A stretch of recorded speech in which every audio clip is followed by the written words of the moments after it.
What's up, guys? It's Jack, and today I have a special guest with me fighting this weekend in the Apex. Please welcome Ramona Pascual to the show. Am I pronouncing the name right?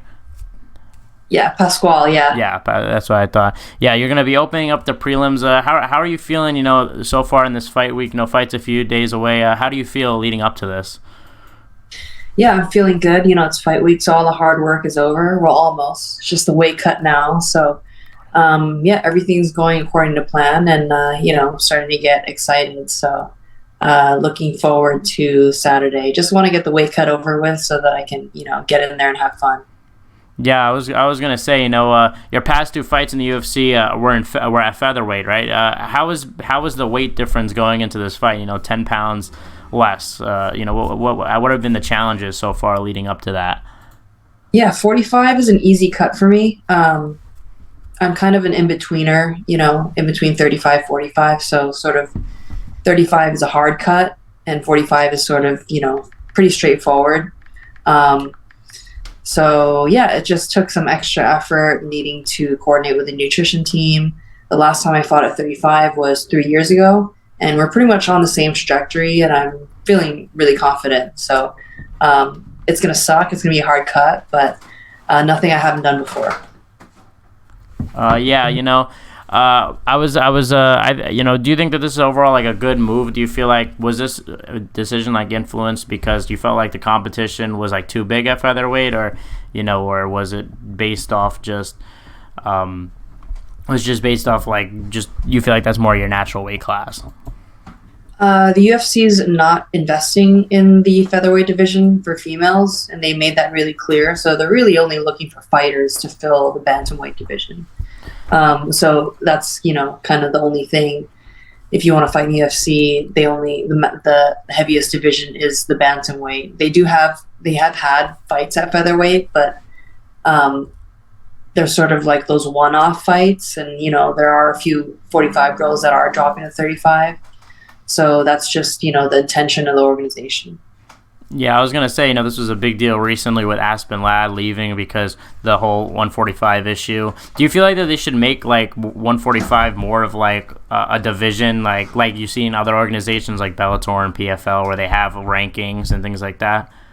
Yeah, for sure. That would be awesome. It would work out really well for, the big 35ers that wouldn't have to go through so much to cut all that weight, but at the same time, if they were to like open up the 45 division, it would take time to build, and then you're thinning out the 35 division because some of those girls are going to go up, and then you kind of lose a little bit. Maybe this is just I'm just guessing, but yeah, I mean, I would like there to be a 45 division, of course. Then I have options, but right now, it's where it's at, and I don't know for sure why they don't want to build the 45 division, but they made it pretty clear that they want to kind of keep 35 growing. Yeah, and focusing on this fight, your bantamweight debut in the UFC. You're obviously fighting. I believe this is her pro debut. Not her pro debut, but her UFC debut. She was having trouble. Tamires Young, she was having trouble getting into the United States. She's on her way now. Was there any nervousness on your end, like, oh, this fight's not going to happen? I didn't know. I actually had no idea that she was having issues coming in, but it's pretty common, with people that live abroad. So fights always fall through due to, travel restrictions or travel issues, visa stuff, injuries, and all that stuff. So it's never really a guarantee until it's fight day, because I've had teammates that have weighed in and refueled and all that only to find out on fight day that something happened with their opponent. So it's not out of the ordinary, but it's good to hear that she's on her way over. Yeah, a lot of fighters were having trouble getting in, including Amanda Lemos, who's headlining the card. She was having trouble. I'm not sure if she actually is got in yet. I think she's taking a flight tomorrow, but there's a lot of problems in Brazil right now, which is making a lot of fighters interesting. Yeah, not come in. But she is on her way as of 2 hours ago. I kept checking to see for the interview. But preparing for her, I assume you know about her. You know a little bit about her. She obviously got a few wins by submission. What were you primarily preparing for her when you were preparing for this girl? She's a tough girl. you can assume that Brazilian girls, they train really hard. They train, they pretty much, are fighting when they're sparring. So she's not going to be easy to put away.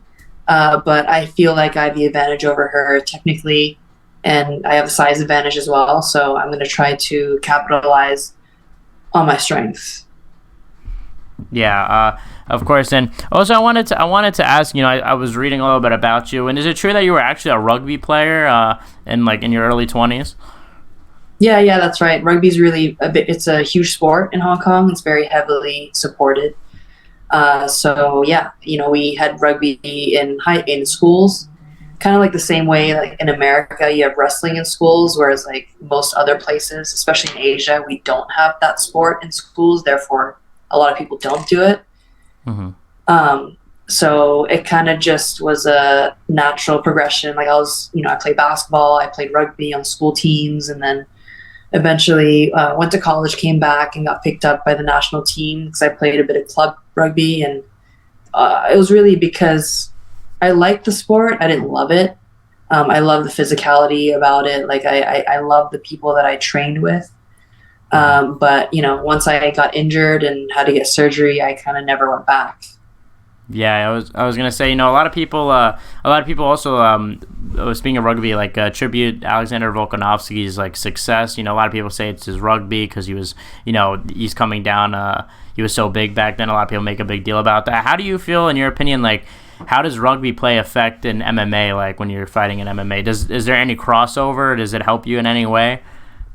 For sure, I think it's highly transferable because you're going in, making tackles. You're in the scrum. You're already sort of in that position, kind of the same position, similar position that you would be in to wrestle or to take someone down. And I think just the familiarity of contact, trying to get people to the ground it sort of mirrors a little bit of what wrestling is like. Obviously, there's more technique to wrestling, and they're completely different sports. But I think there's definitely an advantage to being used to that contact. Yeah, and final question. I don't want to take up too much of your time. Thank you for coming on. But how do you see this fight going on? How do you see this fight playing out? Do you think, how do you see it ending, or how do you feel like your skill set matches up with her? If you were to just tell me how you think the fight's gonna go, how do you think so? I think I'm gonna outstrike her. I'm pretty confident that my striking abilities are better than hers. I think she throws heavy hands. She throws bombs. So, I have to be aware of that. She has power in her punches. But she also throws them from really far away. And, I should be able to see all of that coming. So if the opening is there, if she's overcommitting to her strikes, if the takedown's there, I'll take it. If it's not there, I'm going to pick and poke from the outside. A lot of different ways I see this going, but definitely resulting in my hand getting raised. Yeah, well, like I said, thank you for coming on. I understand it's a busy fight week, so I appreciate you taking the time out. And good luck this Saturday night. I'll definitely be watching and rooting for you here. Thank you. Appreciate you. Thanks so much. Thank you so much for coming on. Have a good day. You as well. Bye.